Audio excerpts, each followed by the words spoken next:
Hi, as I've said in previous videos, I've always been fascinated by the everyday things that we take for granted. They are so normal that we don't even notice them. But how did we manage before they existed? And who invented them and why? Let's look at the latest object. 1830, the Liverpool to Manchester Railway opened. This was not the first railway. Steam locomotives had been around for nearly 30 years. Railways, or tramways powered by horses, had been around since the 1600s. The Liverpool to Manchester was the first intercity railway and the first to use only steam engines. The railway was an immediate success, so successful in fact that there was a railway mania and hundreds of companies started building railways between all Britain's towns and cities. The problem was that nobody had built railways before. Everything had to be invented from scratch. A couple of examples. This is the original Manchester terminus of the Liverpool to Manchester Railway. It has been part of the Manchester Museum of Science and Industry for many years now. As you can see, there are no platforms. Passengers had to climb up onto the carriages. This must have been particularly difficult for the ladies with their long dresses, especially as the fashion of the time was to wear crinolines, as you can see here, and you can imagine these made things even more difficult. Platforms were added later. Here you can see the ticket hall.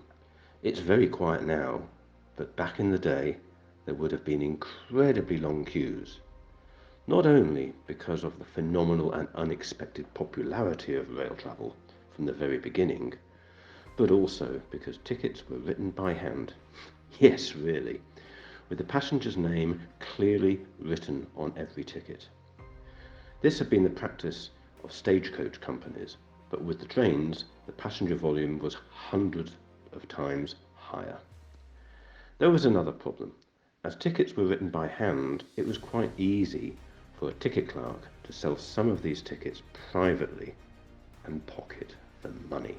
This problem was compounded by the fact that to travel across the country, it was frequently necessary to travel on lines belonging to several different companies.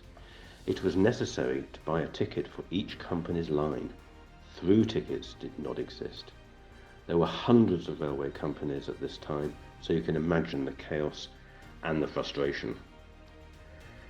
However, salvation was at hand in the form of Thomas Edmondson.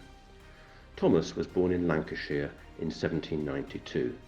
He was one of nature's tinkerers. He was always experimenting with things. He trained to be a cabinet maker and went into business in the city of Carlisle, but it was not a great success, and he went bankrupt at the age of 44.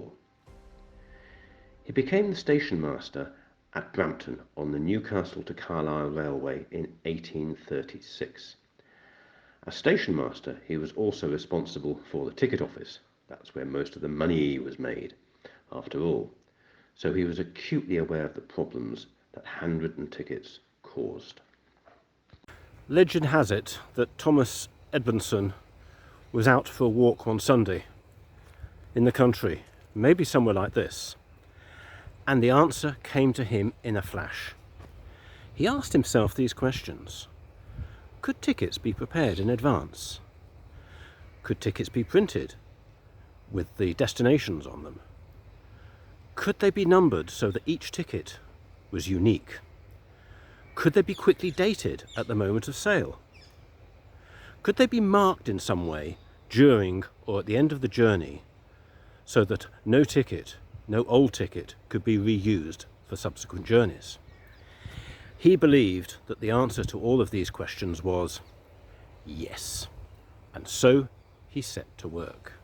It was already possible to print tickets so that each one had a unique serial number. Only a few things needed to be added. The ticket clerk would date each ticket on the point of sale using machines like these, and when the passengers were travelling or at the end of their journeys, their ticket would be clipped using these clippers. And these things, in fact, were used right up until the 1980s.